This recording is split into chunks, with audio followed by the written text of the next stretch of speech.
The West Indies 260 all out of 48.2 overs. South Africa 264 for 6 of 29.3 overs, winning the match by 4 wickets, thereby leveling the series 1-1. If 2 weeks ago someone had said to us that the series would have drawn 1-1 and one match been washed out, and that Shai would have made a century, we probably would have taken it. Hello everyone and welcome to the show. Please slash a like on the video and click on that subscribe button in the bottom right hand corner. Yesterday, during the pre-match press conference done by Andre Coley, the coach of the West Indies team, I asked Andre Coley, what was the biggest takeaway from the victory on Saturday? Coley responded by saying, the win, of course. But then he clarified and said, apart from the win, it was the resilience of the team, because each time South Africa punched them on Saturday, they punched back. And they showed great resilience. And despite the attacking nature of the South African batting on Saturday, the team was very resilient in the field, and that's why we won that first match.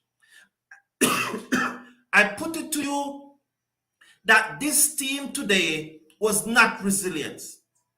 Twice when we were 110 for 1 after 18 overs and then losing our last 9 wickets for 150 runs. And again with South Africa 87 for 4. With their top order gone except for Klaasen and Miller, they allowed South Africa back in game and were able to chase down the 260. And I want to put it to the West Indies team and the supporters that I believe maybe Coley was right in his pre-match interview yesterday when he said the biggest takeaway from the win on Saturday was the resilience that the West Indies team showed. Because today, that resilience was lacking. That concentration was lacking. That fight was lacking. That discipline was lacking. But this show is about looking at the interview that Shai did. Now, the first question that Shai answered, he was asked whether it was the bowling that let us down, if the bowlers didn't put the ball in the right place, or Klaasen just played a blinder. To that, he replied, both. He agreed that the bowling did not bode well. During the watch-along, I told you that 260 should have won the match. I agree with persons who were saying that we should have made more than the 260. I agree with you. I agree that we should have made more than the 260. I agree that we did not batted well enough. I agree. But I also believe that the 260 should have won.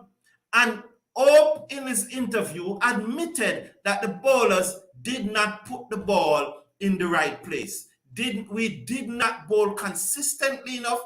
That pitch was doing enough for us to defend 260 comfortable. And in his interview, Hope did allay to this. The Hope interview, the post-match interview, and the pre-match interview by Coley, they are both on the Cricket Forum homepage. Apparently, the question that I asked Coley yesterday, that part of the interview along with other parts are not in it. You know, in this day of copyrights and digital products ownership and so on, I think maybe Cricket West Indies only released the part of the interview that they probably could have released. But I did ask him in that interview. Now, one of the things in that interview today with Shai, you heard the South African interviewer came on, and even before she asks Hope a question, she's rubbing in that the West Indies are going to play in the World Cup qualifiers. Although West Indies at this time are still in 8th position on the table and that automatic qualifier.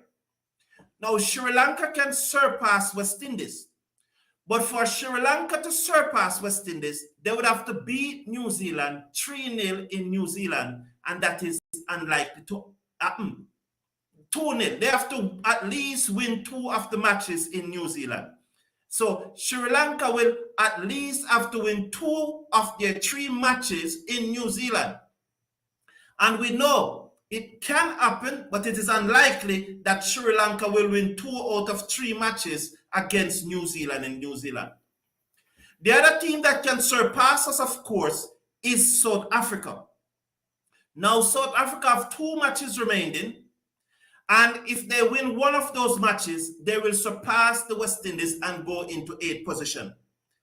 And every interview that took place, that reporter, that female reporter, it's not a classism, it's because there are other male reporters there. So I just want to make the distinction. I just want to distinguish between the reporter. It was a female reporter. I don't know her name.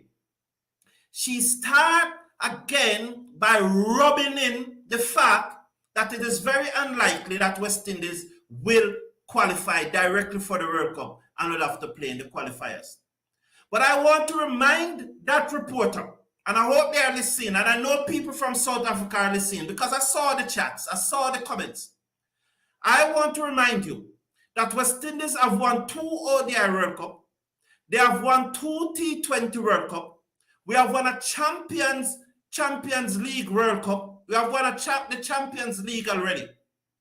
South Africa have never won a cricket World Cup in their entire history and are known as the biggest strokers in international cricket. They are known as the biggest strokers in international cricket. So I want her to stop it. Ask the questions and don't talk about the World Cup qualifiers. Because as the table stands right now, West Indies are ahead of South Africa. And knowing that South Africa are chokers, the Netherlands may just beat them in those 2 matches.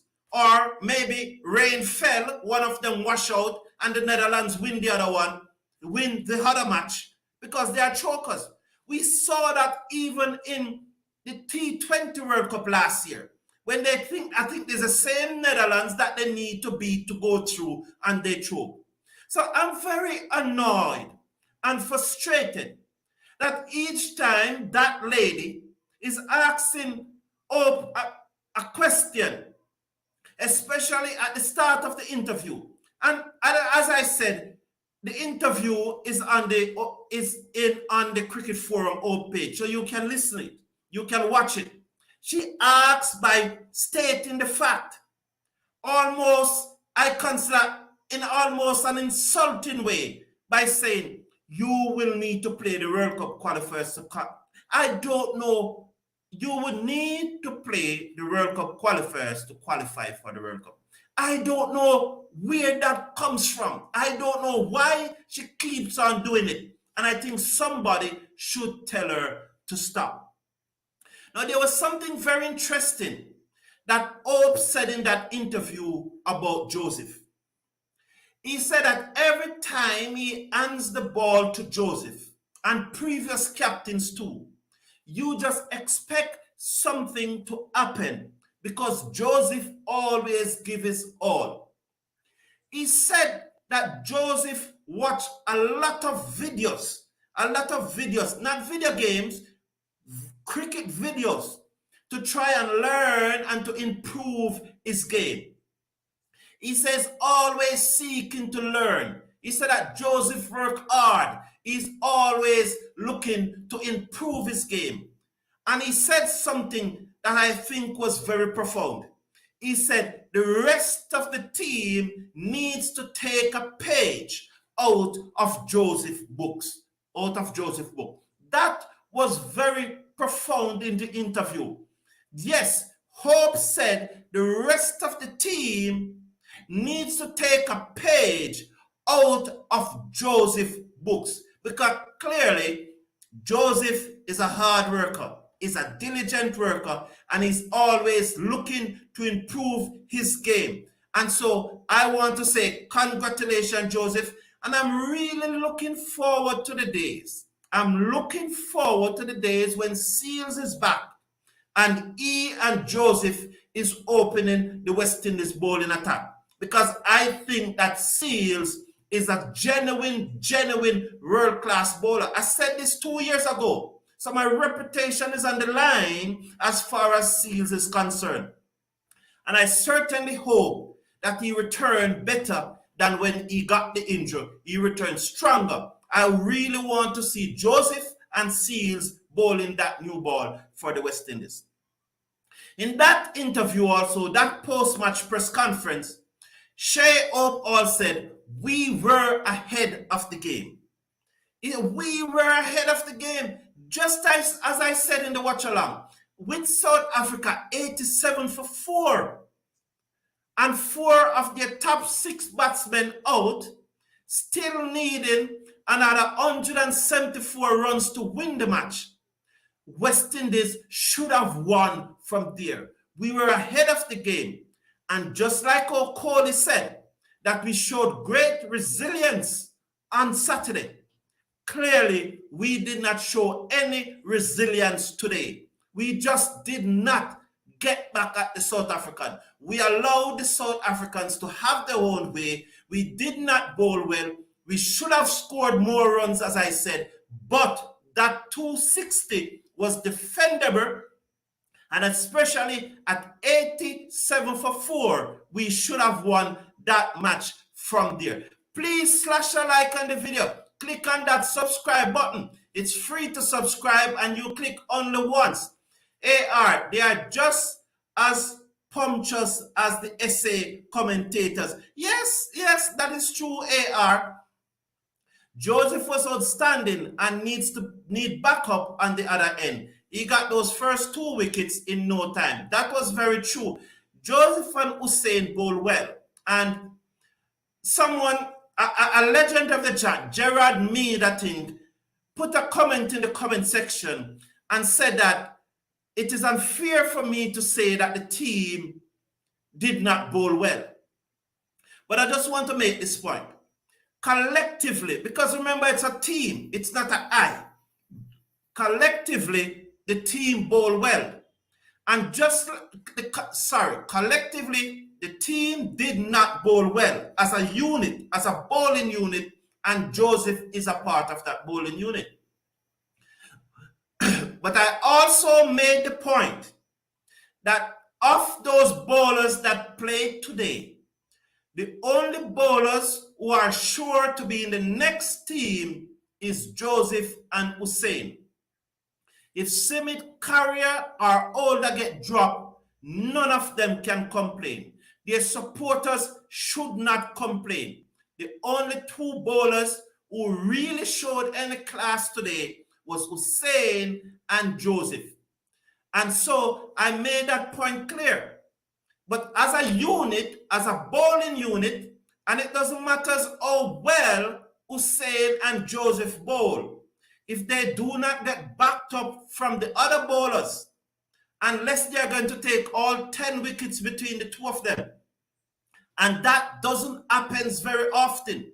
So realistically, speaking realistically, not theoretically, but realistically, which I try to do, at all time, I try to do. What is happening here? So oh, the light went out, sorry. So what is happening? So realistically, it is almost improbably that 2 bowlers are going to get 10 wickets. They need backup from the other bowlers. So as a unit, they did not bowl well. But Joseph and Hussein stood out. Joseph and Hussein stood out.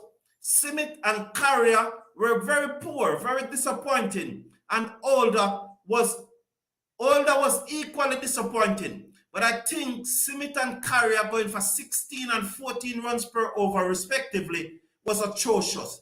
That is totally unacceptable. Now, some of your comments have passed me by, but I'll take those. Jocelyn Lawrence, welcome to the show. I think Gabriel should have gotten a game, probably over Simit or Carrier.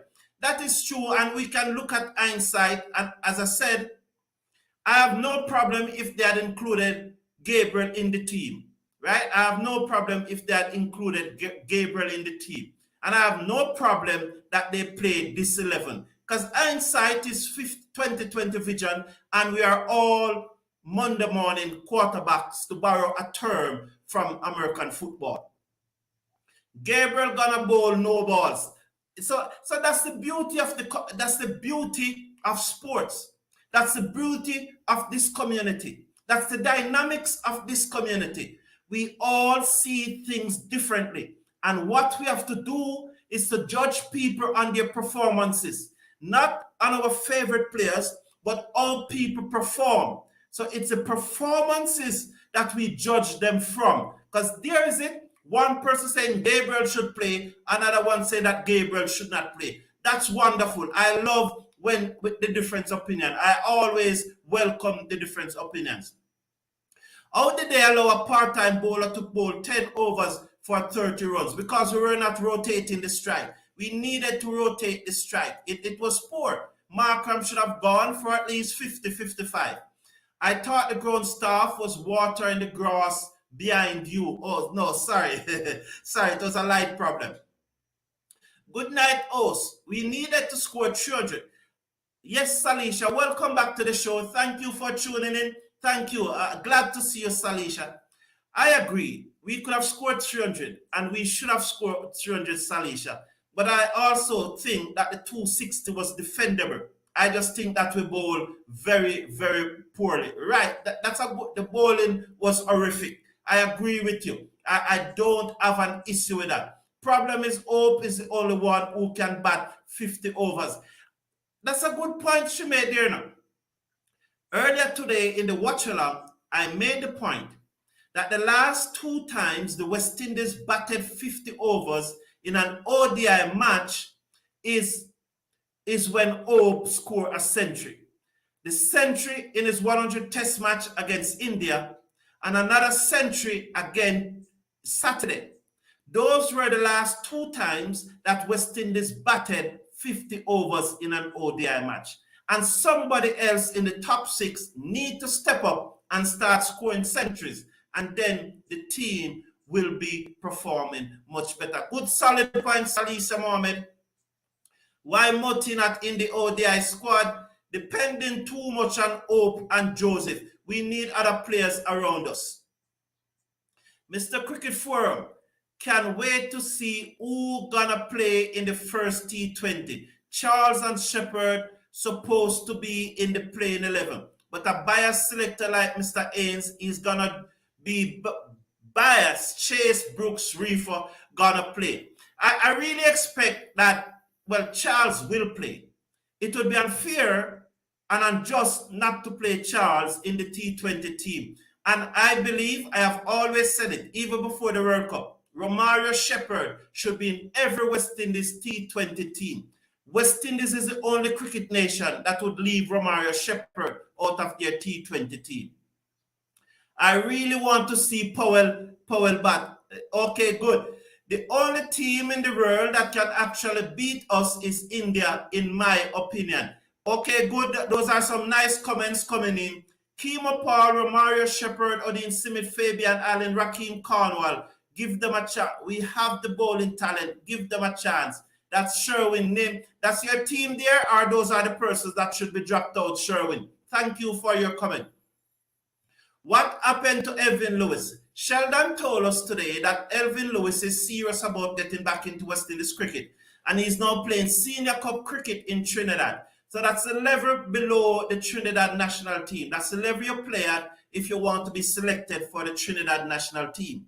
And in his last 2 innings, he has scored a century and a double century. So it appears that Elvin Lewis is serious about getting back into the West Indies fold, and he is playing senior cup cricket in Trinidad and Tobago. I don't think Chase should be in the squad. Neither do I. Yes, Sheldon Smith. There was no way to stop Clarkson. Either after he got going. You could have bowled who you want. Well, Shai referred to that in the interview, and I would believe that, Sheldon, you would have watched the interview. But Shai said, boy, everything was coming out of the middle of Clarkson bat. and it was going into the gap. Everything was out of the middle, and it was just going into the gap. Even when Joseph bowled him a short bouncer, and it got a top edge, and there was a man on the fine leg boundary, it flew about 15 meters to the man on the fine leg boundary, and he didn't have a chance. Today was just Clarkson Day. And I would go further to say, Clarkson will never play another innings like this in his life. He will never play another innings like this in his life. Please slash a like on the video and click on the subscribe button in the bottom right hand corner. It is free to subscribe and you click only once. The way how they started off, I was looking for 300 runs. Need to bowl better. True, that's a solid comment, Boucher. Very solid comment. Brian Yamin, sorry. Our bowlers need to eat green plantain. Thank you for that light moment, Brian. We need a young, quick bowler to partner Joseph. It's time overdue, Mr. Cricket Forum. Kurt Ahmed, Jaden Seals is the man. I really think Jaden Seals is the man. McKinley Clark, a lot have been said about McKinley Clark, but we are not seeing him in the regional 4-day cricket tournament. So all the talk about his pace, because I heard that he's capable of bowling 150k, but we have not seen him for, I think, the Windward Islands. I think he's from St. Lucia. I may be corrected, but he's from one of the islands. So he should either be playing for the Windward Islands or the Leeward Islands. I do not remember exactly which one of the islands he's from. But there's been a lot of talk about McKinley Clark and his pace. We do not see it here. There's a lot of talk about Hakeem Jordan too, but he's not naming the squad. I'm looking forward to the days, as I said at the beginning, to see Seals and Joseph bowling that new ball for West Indies. That was Clarkson's second century in how many innings? West Indies giving away centuries too easily. We did the same thing to Bavuma AR. We just seem to be giving away centuries, and it's for a long time now that we have been giving away centuries. Clarkson have 3 of SA 10 fastest 100. He will not play again like how he played today, Sheldon. There are times when batsmen made fast 100. Fast 100, hitting 6s and 4s. Today he hit 15 4s and 5 6s. But those 4s always seem to hit the middle of the bat and pierce the gap. Doesn't matter what field. He will not bat again. He may score faster centuries in his life, but he will not bat again as good as he batted today. Caris 87, welcome to the show. Only short ball after short ball to Clarkson. He pulled and pulled and pulled. Bowlers got smoked like I'm not making out that last word. I do not have my glasses. But thank you all for tuning in. Please, if you have not listened to the interview, if you have not watched the interview, please go ahead and watch it. It is on the home page. That's a post-match interview of West Indies captain. We look forward to the first T20 internationals on Saturday morning. I'll be doing a live watch-along so we can discuss many things. But tomorrow is the start of the regional 4-day cricket tournament. And as I did this morning before I end the broadcast, the table, that's the table so far in the regional 4-day cricket tournament. At this time, the leader of the 4-day cricket tournament is Guyana Harpy Eagles. They are leading the tournament. They are on 49 points. And at the bottom of the table is the Jamaica Scorpion on 54 and 15.4 points. The regional 4-day cricket tournament, the 4th round, starts tomorrow morning with 3 matches. Guyana will play Jamaica in Guyana. Barbados and Trinidad will play at the Queen's Park Oval, and the Leeward Islands will play the Windward Islands at the Brian Lara Oval. Go out and support your team if you are living in Trinidad or in Guyana. Jamaica is going to beat Guyana. I said that today. Expect Jamaica to beat Guyana. This is going to be our first win of the tournament. Although I'm asking the Guyanese supporters to go down and fill up the stadium. In the match last week between Jamaica and the Windward Islands, the stadium was empty. Now that Guyana is playing there, the Guyana Cricket Board lobbied very hard for Guyana to play these last 2 matches in Guyana. They lobbied and they lobbied and they lobbied. Please, I am asking the spectators, go and support the Guyana cricket team. Thank you all for tuning in. Please slash a like on the video and click on that subscribe button. Michael Kane, Cedar Bryan need to identify fast bowlers and have a fast bowling camp. That is true. We have done that so often. Shai is the best batsman in the region. Time we to put him in the test team. Roland Blackwood, I do not think that. Why would you put Hope in the test team? Look at Hope test record. Look at Hope test record. What would you say to the rest of the cricketers, to the rest of the batsmen who are performing better in our regional 4-day cricket tournament in red ball cricket? To put Hope in the test team because of his 1-day performance, which is great. Hope is one of the very best ODI batsmen in the world. Not only in the West Indies, he's the very best ODI batsman in the West Indies. One of the very best in the world in ODI cricket. But what has he done in red ball cricket for you to select players, to select him ahead of those players who are doing better than him in red ball cricket? That's the question I'm asking. Thank you all for tuning in. Please slash a like on the video. Click on the subscribe button. It's free to click and you click only once. Have a great evening and please go and watch the matches tomorrow as the regional 4-day cricket competition resumes tomorrow with the 4th round of matches. Really looking forward to see what Akeem Jordan is going to do, Atanase is going to do, Bravo is going to do, and for the Jamaicans, Jermaine Blackwood is back in the Jamaican team. I'm disappointed with Bonner, and Bonner needs to score because if Bonner does not make a good score in this match, he's dropping from the West Indies. There can be no doubt that the right decision was made when he was dropped from the West Indies team. He needs to come good. Thank you all for tuning in. Until tomorrow morning, take care. Have a great evening. One love.